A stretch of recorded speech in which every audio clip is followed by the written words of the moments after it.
નમસ્કાર. આપણી આસપાસની દુનિયા છે ને એ નંબરો અને માપથી ભરેલી છે. પણ કોઈપણ વસ્તુને માપવી કઈ રીતે? આજે આપણે માપનના બે એકદમ પાયાના પણ બહુ જ કામના કોન્સેપ્ટ સમજવાના છીએ: પરિમિતિ અને ક્ષેત્રફળ.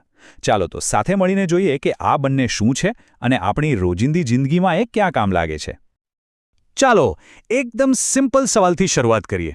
ધારી લો કે એક ટેબલ ક્લોથ છે અને એની કિનારી પર એકદમ મસ્ત મજાની લેસ લગાવી છે. તો દુકાન પર જઈને શું કહેશો? કેટલી લેસ જોઈશે? આમ તો સાવ સહેલો સવાલ લાગે નહીં, પણ એનો જવાબ જ આપણને ગણિતના એક બહુ જ જરૂરી કોન્સેપ્ટ સુધી લઈ જશે.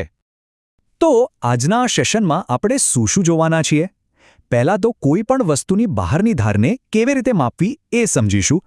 પછી અમુક રેગ્યુલર શેપ્સ માટે થોડા સ્માર્ટ શોર્ટકટ પણ જોઈશું. એ પછી વાત કરીશું અંદરની જગ્યા માપવાની. એનું સૂત્ર શું છે એ પણ જાણીશું. અને છેલ્લે એક મસ્ત મજાનો ચેલેન્જ લઈશું, જેથી બધું બરાબર સમજાયું છે કે નહીં એની ખાતરી થઈ જાય. તો શરૂ કરીએ.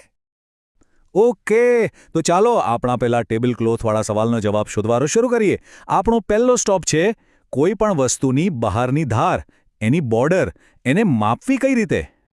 ગણિતની ભાષામાં આ જે બહારની ધારનો માપ છે ને, એને જ કહેવાય છે પરિમિતિ. બસ એકદમ સિમ્પલ રીતે યાદ રાખો.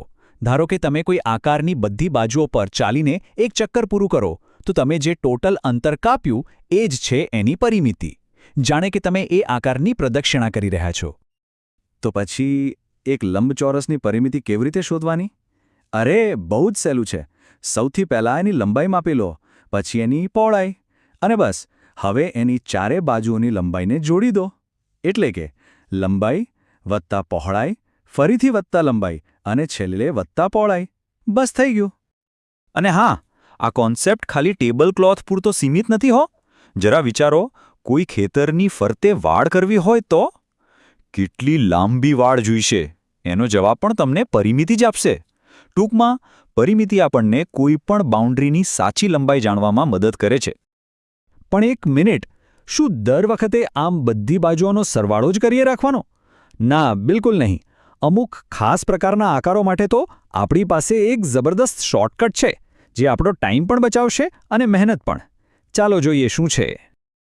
આ શોર્ટકટ એવા આકારો માટે છે જેને આપણે નિયમિત આકારો કહીએ છીએ. હવે નિયમિત આકાર એટલે શું? સાવ સહેલું. એવો કોઈ પણ આકાર જેની બધી જ બાજુઓ એકદમ સરખી લંબાઈની હોય અને બધા ખૂણા પણ સરખા હોય. જેમ કે એક ચોરસ, એની ચારે બાજુઓ સરખી જ હોય છે, બરાબર ને?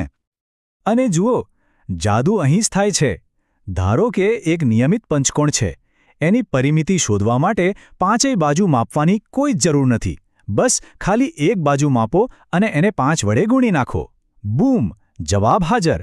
એવી જ રીતે ષટકોણ હોય તો 6 વડે ગુણાકાર અને અષ્ટકોણ હોય તો 8 વડે.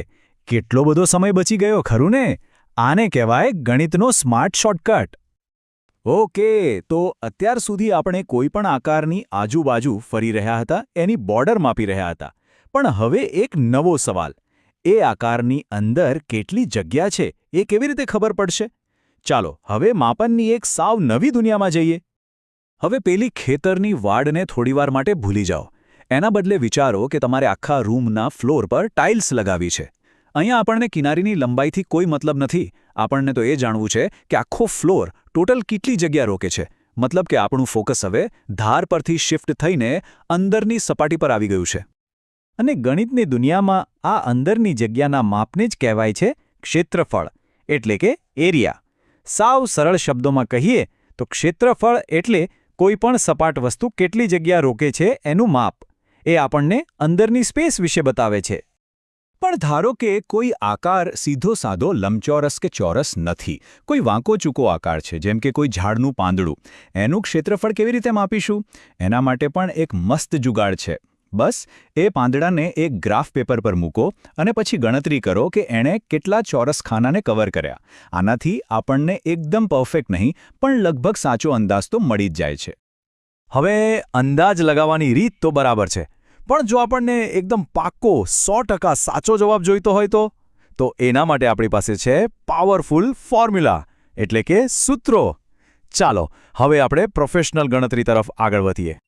અને લંબચોરસ અને ચોરસ જેવા કોમન શેપ્સ માટે તો સૂત્રો એકદમ સિમ્પલ છે. લંબચોરસનું ક્ષેત્રફળ શોધવું છે, બસ એની લંબાઈ અને પહોળાઈનો ગુણાકાર કરી દો. અને ચોરસ માટે એની તો બધી બાજુ સરખી જ હોય, એટલે બસ બાજુ ગુણ્યા બાજુ. છે ને એકદમ સરળ અને પાવરફુલ. અને ફરીથી આ ખાલી ચોપડીમાં ભણવાની વાત નથી, રિયલ લાઈફમાં બહુ કામનું છે. વિચારો, આખા રૂમમાં નવી કાર્પેટ લગાવી છે. જો ક્ષેત્રફળની ગણતરીમાં સહેજ પણ ભૂલ થઈ તો શું થશે? કાં તો કાર્પેટ ખૂટશે અથવા તો વધારાની કાર્પેટના પૈસા પાણીમાં જશે. મતલબ કે ખોટી ગણતરી સીધી ખિસ્સા પર ભારે પડી શકે છે. ચાલો તો આપણે પરિમિતિ શું છે એ પણ જોયું અને ક્ષેત્રફળ શું છે એ પણ સમજ્યા. હવે સમય છે આ બંને નોલેજને એક સાથે વાપરવાનો. તો એક ફાઇનલ ચેલેન્જ માટે તૈયાર છો? ચાલો જોઈએ. તો ચેલેન્જ આ છે. એક રૂમ છે. એમાં ફ્લોર પર નવી કાર્પેટ લગાવવાની છે અને દિવાલની ચારે બાજુ કિનારી પર નવા બેઝબોર્ડ એટલે કે પટ્ટીઓ પણ લગાવવાની છે. હવે સવાલ એ છે કે કાર્પેટ ખરીદવા માટે કયું માપ લેશો અને બેઝબોર્ડ માટે કયું? જરા વિચારો. અને આ રહ્યો જવાબ. કાર્પેટ ક્યાં લાગશે? આખા ફ્લોર પર, બરાબર? એ આખી અંદરની જગ્યાને ઢાંકશે. એટલે એના માટે આપણે માપીશું ક્ષેત્રફળ. અને બેઝબોર્ડ ક્યાં લાગશે? ફક્ત દિવાલની કિનારી પર. એટલે એના માટે આપણે માપીશું પરિમિતિ. જોયું? આ એક જ ઉદાહરણમાં પરિમિતિ અને ક્ષેત્રફળ વચ્ચેનો તફાવત એકદમ ક્લિયર થઈ જાય છે. તો આખા સેશનનો સાર બસ આટલો જ છે. પરિમિતિ એટલે બાઉન્ડ્રીની લંબાઈ, એટલે કે આજુબાજુનું અંતર. અને ક્ષેત્રફળ એટલે એ બાઉન્ડ્રીની અંદરની સપાટીનું માપ, એટલે કે અંદરની જગ્યા. અને હવે જતા જતા એક સવાલ તમારા માટે. અત્યારે જ તમારી આસપાસ એક નજર ફેરવો. હાથમાં રહેલો ફોન, સામે દેખાતી દિવાલ, ટેબલ પર પડેલી બુક. ક્યાં તમને પરિમિતિ દેખાય છે અને ક્યાં ક્ષેત્રફળ? એકવાર તમે આ રીતે જોવાનું શરૂ કરશો ને, પછી તમને ખ્યાલ આવશે કે આ બે માપ તો આપણી દુનિયામાં બધે જ દરેક જગ્યાએ છે.